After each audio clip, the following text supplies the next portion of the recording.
Assalamualaikum warahmatullahi wabarakatuh. Kembali lagi kita bersama-sama membuat resume fundamental saham dari laporan keuangan triwulan 1 tahun 2024 yang dibuat oleh TPMA atau Transpower Marine Tbk, dan laporan mereka sudah disampaikan ke Bursa Efek Indonesia atau IDX, dan juga di sekuritas sudah dibuat data-datanya, dan kita ambil untuk bisa kita jadikan sebuah deskripsi kesimpulan ya. Pembahasan kita ini adalah untuk bahan edukasi, bukan perintah untuk melakukan aksi beli atau jual ya, karena setiap investor itu punya pola pemikiran masing-masing dan cara menganalisa masing-masing, sehingga apa yang saya sampaikan ini adalah bahan pemikiran tambahan. Analisa kita sekali lagi berdasarkan value investing yang hanya melihat angka-angka, sedangkan untuk proyeksi, mode dan lain-lain silakan Anda cari sendiri untuk masalah tersebut. Baik, kita lihat dulu.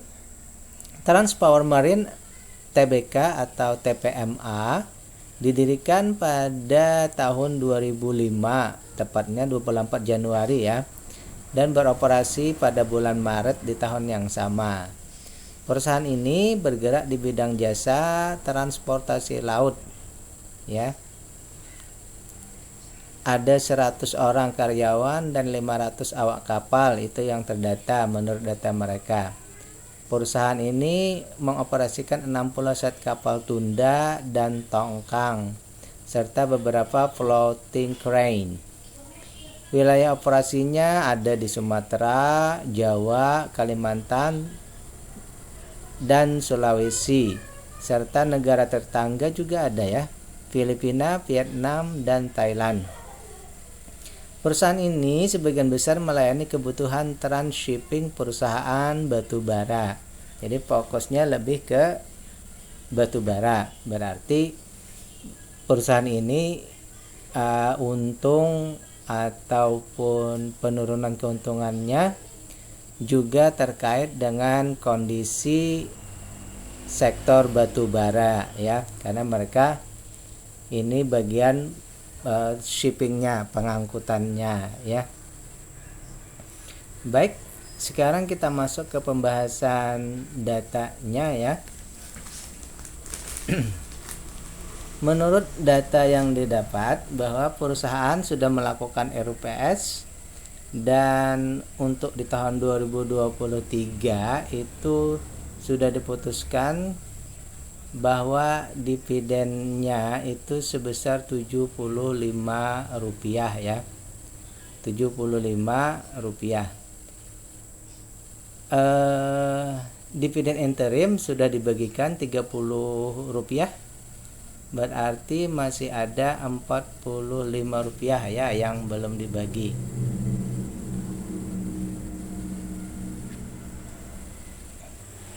Mohon maaf, menurut data terbaru ex-date-nya itu tanggal 8 tadi ya. Ex-date-nya sudah tanggal 8 tadi.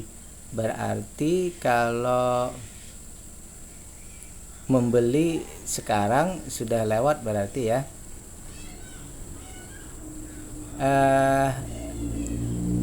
Dari data yang kita dapat tadi itu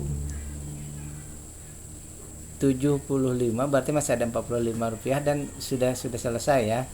Berarti kita hanya memakai perhitungannya saja ya.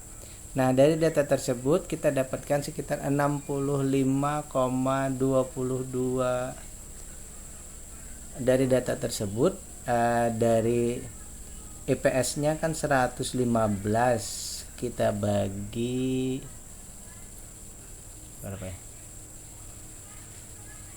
75 ya. Coba kita hitung. 75 kita bagi 115. Ya, di PR-nya itu menjadi 65,22%. 65,22% DPR-nya ya. Nah, sementara data yang kita dapat sekarang ini itu data yang kita sarikan dari triwulan 4 2023 ya. Tapi data kita ini data yang terbaru ya. IPS-nya bukan lagi 115, tetapi IPS-nya untuk TTM-nya itu 122.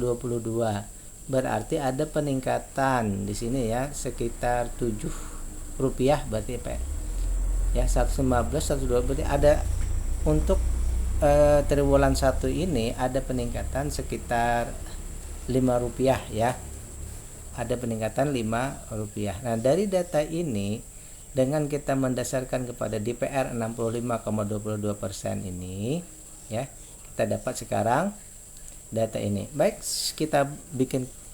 kita kelanjutannya. Sehingga simpulan kita secara umum perusahaan ini sangat bagus dulu ya, kita katakan perusahaan ini sangat bagus. Kenapa? Karena datanya tidak ada data merah, artinya tidak ada yang sangat di-concern. Untuk perusahaannya bertumbuh wajar di sini maksudnya bahwa harga yang ada sekarang ini 8% di atas nilai bukunya, memang lebih mahal daripada nilai buku, tetapi dalam kategori bahwa memang pertumbuhannya seperti itu.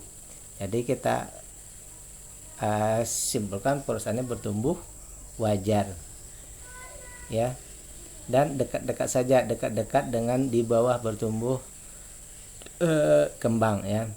Kemudian dari segi valuasi, harganya sangat besar diskonnya, yaitu sekitar diskonnya 48%, ini sangat murah sekali ya. Kemudian kita cek juga di DPR-nya untuk triwulan 1 2024 ini 12%. Untuk perusahaan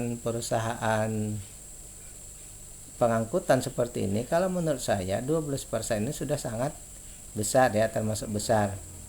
Karena banyak atau beberapa diantaranya sekitar 8% ke atas untuk pengangkutan ya. Ini 12% berarti masih termasuk sangat besar ya.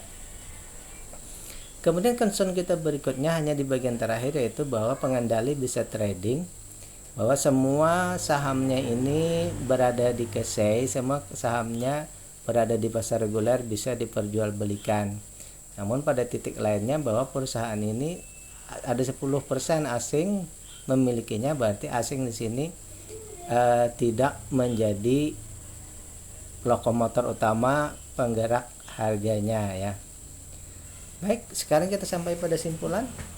Simpulan saya tentang perusahaan ini adalah bahwa perusahaan ini layak untuk kita investasi ya. Layak kita investasi. Kemudian seperti biasa, silahkan lanjutkan untuk mengecek perusahaannya, apakah perusahaan ini ataupun manajemennya berkasus hukum atau tidak. Bila tidak, maka aman, ataupun misalnya dia bermasalah tetapi tidak mengganggu, tidak mempengaruhi kinerja perusahaan, maka bisa saja dia investasi. Tapi kalau dia memang masalahnya berat, maka sebaiknya kita menghindari perusahaan tersebut ya. Terakhir, kalau mau memastikan, silahkan Anda cek lagi dengan analisa teknikal, misal apakah berada di bawah atau tidak. Nah, untuk yang seperti itu silahkan lakukan analisa sendiri dengan analisa teknikal kalau mau memperkuat dengan teknikalnya ya. Kemudian kalau dari segi bandarmologi dalam artian foreign flow, kalau menurut saya di sini asing tidak menjadi lokomotornya, jadi tidak menjadi fokus untuk bandarmologi. Kalau bandarmologinya mungkin bandarmologi dalam negerinya. Baik, demikian pembahasan kita tentang TPMA. Billahi taufiq wal hidayah. Assalamualaikum warahmatullahi wabarakatuh.